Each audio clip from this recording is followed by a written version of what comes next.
বন্ধুরা আসসালামু আলাইকুম। আপনারা কেমন আছেন? আশা করি আপনারা ভালোই আছেন। আলহামদুলিল্লাহ আমি অনেক ভালো আছি।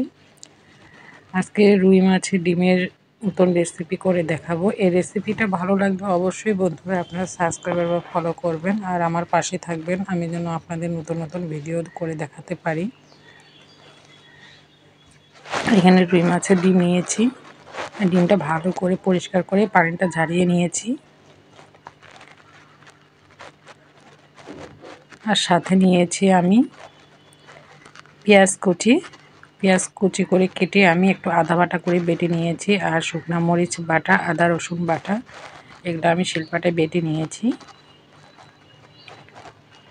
এখন কড়াই বসিয়ে দিয়েছি। সেই কড়াইয়ের মধ্যে আমি অনেকটা পরিমাণ তেল দিয়ে দিব। প্রথমে আমি অল্প পরিমাণে দিচ্ছি ডিমটা ভেজে নেওয়ার জন্য।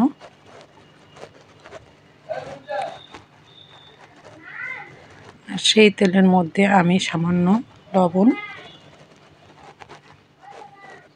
আর সামান্য পরিমাণে হলুদ গুঁড়া দিয়ে দিব তেলের মধ্যে,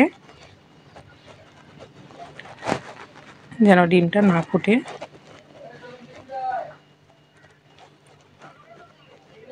এখন একটু ভালো করে নেড়ে চেড়ে দিব।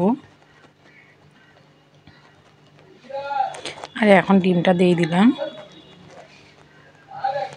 ডিমটা ভালো করে ভেঙে দিব, ভেঙে গুঁড়া করে নেব। আর ডিম যদি দিবেন সঙ্গে সঙ্গে নেড়ে নেবেন ঝুরি করার জন্য। আর যদি পিস করতে চান ডিমটা দিয়ে চুপ করে থাকতে হবে, কিছুক্ষণ পর ডিমটা উল্টিয়ে দিতে হবে, তারপর পিস পিস করে কেটে নিতে হবে। আর ঝুরি যদি করতে চান তাহলে এভাবে করতে হবে, অনবরত নেড়ে যেতে হবে। এই যে নেড়ে গেছি, তারপর দলা দলা হয়েছে, সেটা আমি গুঁড়া করে নিব। এখানে দিয়ে দিলাম সম্পূর্ণ পেঁয়াজ বাটা, শুকনো মরিচ বাটা, আদা রসুন বাটা একসাথে দিয়ে দিয়েছি, কারণ ডিমটা তো ভেঙে যাবে না, এটা তো ঝুরি হবে। সেই জন্য আমি সামান্য পরিমাণে হলুদ গুঁড়া, সামান্য জিরা গুঁড়া আর সামান্য পরিমাণে একটু লবণ দিয়ে দিব। দিয়ে একসাথে অনবরত নেড়ে যেতে হবে যতক্ষণ পর্যন্ত ভাজা হবে না, পেঁয়াজগুলো ভাজা হবে না, ততক্ষণ পর্যন্ত অনবরত নেড়ে যেতে হবে। আর একদম লাল টসটস হয়ে যাবে। আপনারা চাইলে কাঁচামরিচও করতে পারেন।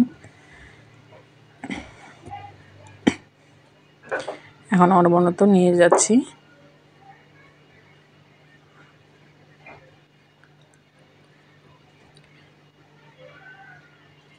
এখন গ্যাসের পাওয়ারটা একটু কমিয়ে দিয়ে হালকা আঁচে ভেজে নেব। আমি কিন্তু আবার অনেকটা পরিমাণ তেল দিয়েছি। আর এভাবে নেড়ে যেতে হবে আর ভেঙে দিতে হবে দলাগুলা। দেখুন অনেকটা পরিমাণ পর্যন্ত ঝুরি হয়ে গেছে। আর মাছের ডিম এভাবে ঝুরি করে খেতে গেলে অনেক ভালো লাগে। এই যে আমি ঝুরিটা পরিবেশন করে নিলাম, আমার ঝুরি করা একবারে রেডি।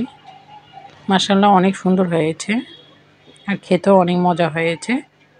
আপনারা বাসায় অবশ্যই এভাবে করে খাবেন। কেমন হয়েছে আমাদেরকে কমেন্টের মাধ্যমে জানাবেন। আসসালামু আলাইকুম।